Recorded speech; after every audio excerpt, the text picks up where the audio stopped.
This was the backdrop to the first round of voting in Zimbabwe's presidential election. The diplomats were investigating it and drove right into it. A convoy of 3 vehicles, 2 American and 1 British, left Harare on a fact-finding mission to Bindura, around 80 kilometres north of the capital.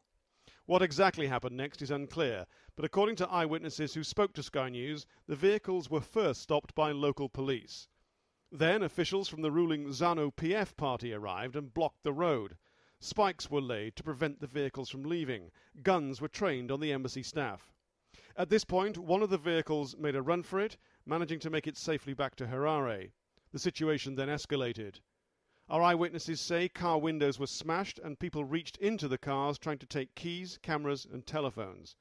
The US ambassador to Zimbabwe says threats were made to burn the passengers inside the vehicles. A second vehicle then attempted to flee. It too made it back to Harare, but was forced to drive on its wheel rims after its tyres were either slashed or torn on the spikes on the road. The third vehicle was trapped, with 5 US embassy staff being detained. They've now been released, although one local member of staff was reportedly beaten. It's a serious incident and one that we have to take seriously.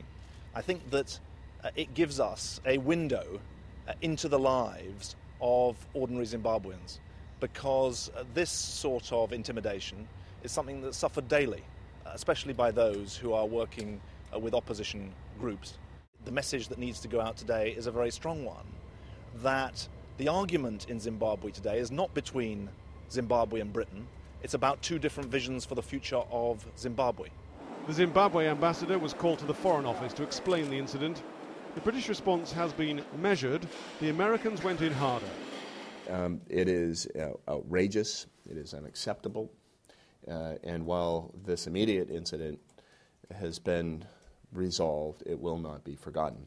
It is absolutely outrageous behavior, and it is a taste of the kind of oppression and violence that this government is willing to use against its own people. The contrast between the reaction of the British and American governments was stark. There are 2 reasons. One, it appears the British diplomats had left the scene, they'd escaped before the worst of the alleged violence. And secondly, the diplomats here know that when the British government speaks about Zimbabwe, the Zimbabwean government simply says that's the voice of the old colonial masters. The Americans don't have that problem, and they're making the running on this.